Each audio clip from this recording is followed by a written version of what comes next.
Hello, everybody, and welcome to the second CakeBall video.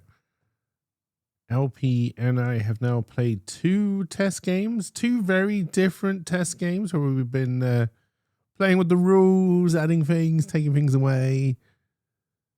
A big thank you to LP for joining me in these games and providing me feedback and being my guinea pig in many ways. It's very much appreciated. It's very nice not to have to do all of this in kind of a silo or a vacuum. What is interesting is there are times where clearly the game I want to design and the game LP would design are very different, and kind of trying to keep with what I want to do while also taking the LP has made some very good suggestions, which I'm definitely going to ignore, but he's also made some fantastic suggestions which we're going to take on board, right, and pretend we're ours when we're years down the line talking about how CakeBall came to be and how it's the #1 sports board game in the world, right? That's where this is going to end up, right? I doubt it, but anyway, just again want to reiterate my thanks for LP for joining in, and hopefully he'll join me for some further play tests so we can move this on and really get this over the line. Don't want to be too forward thinking. Kind of this video is for anyone who is interested in kind of how this board game, role-playing game, whatever the hell it is going along, and kind of the thought processes behind it. It's also a good record for me, so if I'm ever questioning why I thought something was a good idea, I can kind of refer back to these videos and say, oh, that's what I was thinking. And either think, oh, I was a genius, or wow, I must have been on something good that day. But we'll see. So the first thing I wanted to cover in this video, I'm going to cover probably quite a lot in this video. It may not be the most interesting video, but hopefully for anyone who finds this kind of stuff interesting, there's at least some kind of value here. But yeah, the first thing I want to cover is the notes on the first playtest and kind of what we added for the second. I'll probably cover, as I'm going through the notes for the first playtest, the second playtest as well. And then I'm going to go in and cover the rules as they stand going into the third playtest.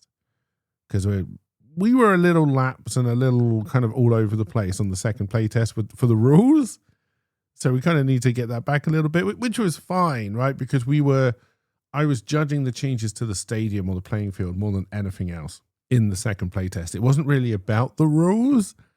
But now we kind of need to tighten that up and really look at the rules and see what's working and what isn't, so we can then grow the players in the way that we've grown the stadium. Let's just get on with it, shall we? So the first thing that was pointed out in the first playtest, which was pointed out by LP, was the turn order. So there are 6 rounds in CakeBall.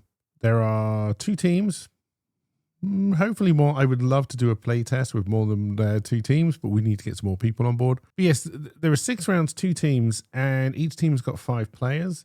And basically, for the initial playtest, red team always went first at the start of every round. It went red, blue, red, blue, red, blue.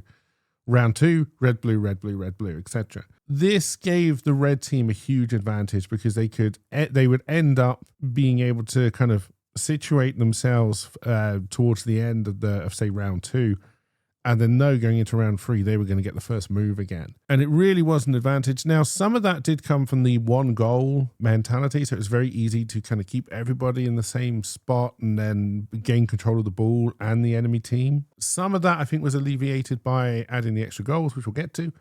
But a lot of it was, we did change the turn order. So first round was red, blue, red, blue. Second round was blue, red, blue, red. Third round was red, blue, red, blue. Rinse, repeat. I think it did help. Now, I can only talk from my perspective as the blue team. But yes, going into it knowing that I would be able to go first on some rounds did change the way that I was playing and kind of setting up my players, knowing that I would have that slight advantage of being able to go first to try and really finish off a play. Again, some of that was just because the field was opened up by having the multiple goals. But yes, the turn order I think was a very big limitation.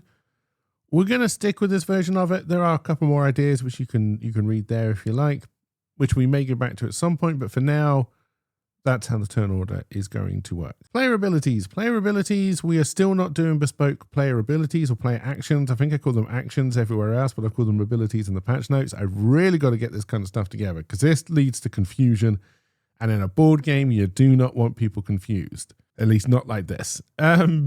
We're still not ready for bespoke player actions. LP and I are both aware that the game's not really going to take off until that happens. But I need the core game to be strong before we start to add flavor. I do not want the flavor to be there to kind of plaster over the cracks in what is a weak core game.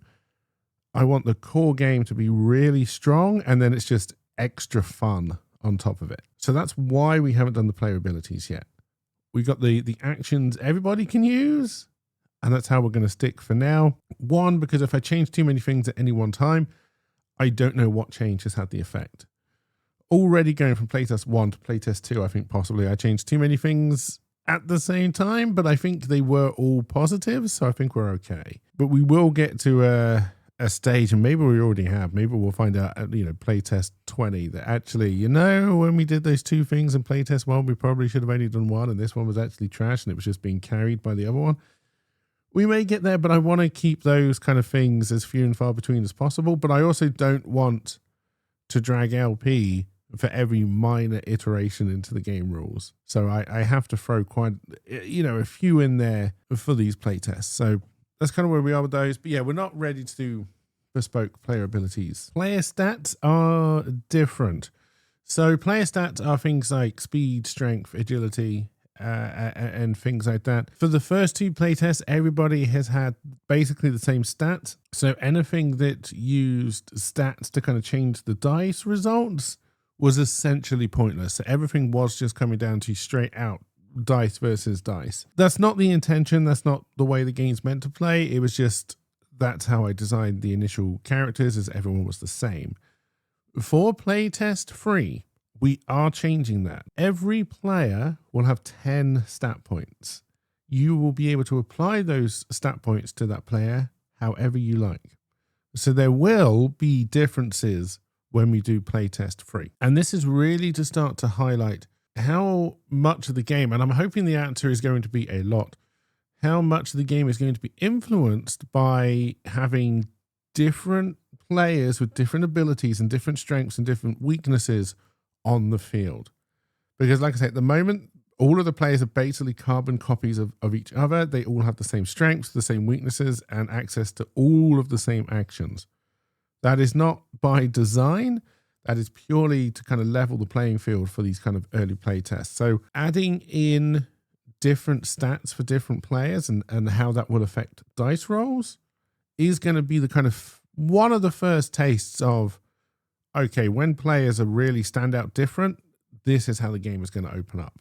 And like I say, I'm hopeful we're going to really feel that, even though it's a small change in the grand scheme of things, I'm hoping we are going to feel that impact, and it'll really start to show where this game can really kind of run off by itself. Okay, so on to new basic abilities. We added a shove mechanic during playtest 1 as a kind of a easy PvP-less way of getting somebody out of your way.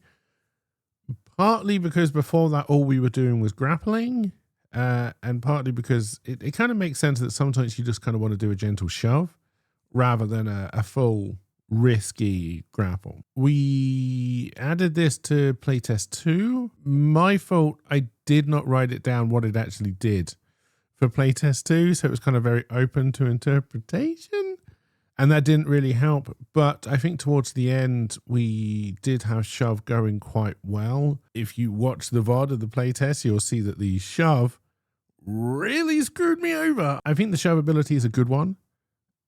We may have to iterate on it a little bit more, but I'm hoping we are there now with shove. And then the note about grapple is we were using grapple as an action and a react action, and it didn't really exist in both of those places. For playtest 2, or at least halfway through playtest 2, I think it was, we were changing things on the fly. Playtest 2 was a lot rougher, I think, in many ways than playtest 1. We moved grapple to react only, and I think that worked out. In reality, I think eventually grapple as an action will be an option, but it will be an option, not something that everybody has access to. And I think that's kind of why grapple was feeling way too strong as we were playing for playtest 1. So I'm kind of glad we've kind of taken the teeth out of it a little bit and made it react. And we're going to move with that for playtest 3 as well. And then, yeah, we'll introduce grapple back when we start to do bespoke player actions, which, hopefully will be soon, but I don't know how far we are from that. All right. So now, in my opinion, the big one, more goals. The one central goal in my mind led to a lot of goal scoring opportunities. The first playtest seemed to show the exact opposite. LP scored and then he defended the hell out of it and kept my players basically unable to do anything. Now, it was a mixture of middle goal, turn order, and everyone was being grappled. Adding more goals. So there's now 5 goals on the stadium. There's only 1 active goal at any one time, but there are now 5 possible goal locations. And honestly, I think having the goal be like having to move after every goal is scored, so you can't just kind of concentrate around one for the entire game. Once you've scored a goal, you're gonna have to break out and move somewhere. I really think opened the game up a lot. I think it was a very good improvement. Now, I'm not saying that this is going to be the final version of the goals. I don't think we're ever going to go back to 1. It's going to be interesting to me if we end up going for 2.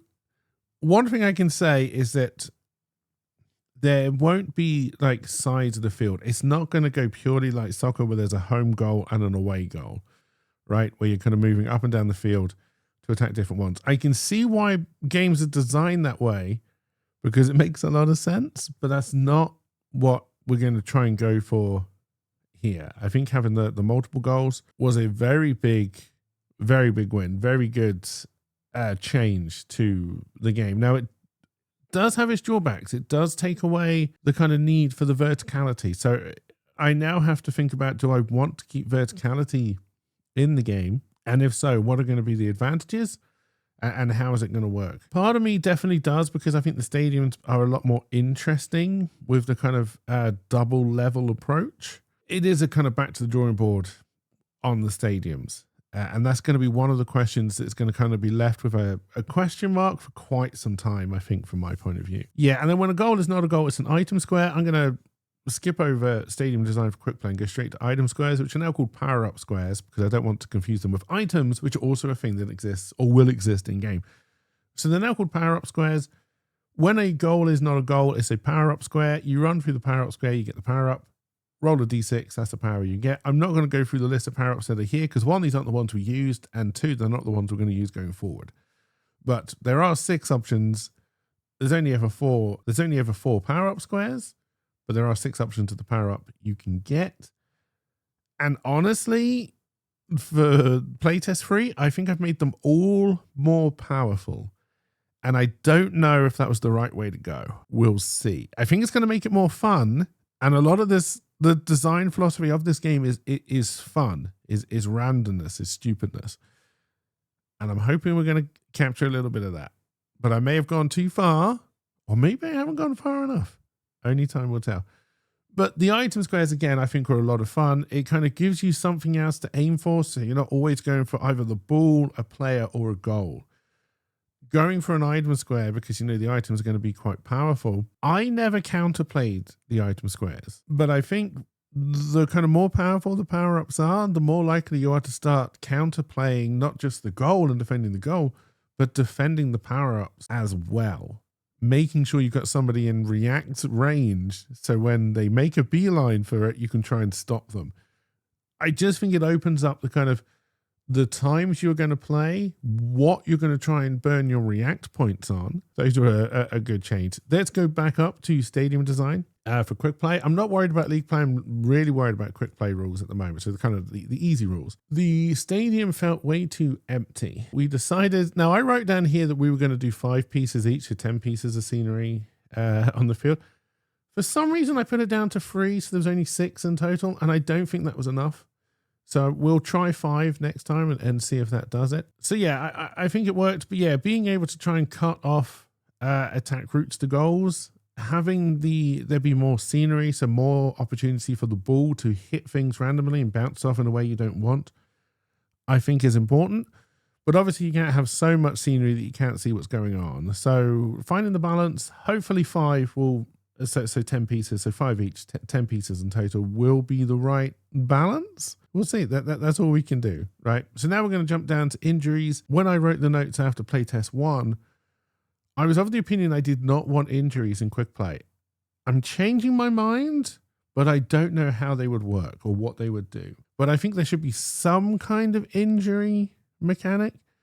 And you'll see in the rules, I'm kind of playing around with a light version of it. For phase 3, more status effects than injuries, but I think injuries would kind of have the same kind of basic idea. And we'll see how it goes. But yeah, I think injuries would be interesting, but for quick play, I just don't know how they're going to work. And the rest of it is kind of not hugely interesting. Yeah, thank you for watching. Have a wonderful rest of your day, and I will see you all when I see you all. Bye for now.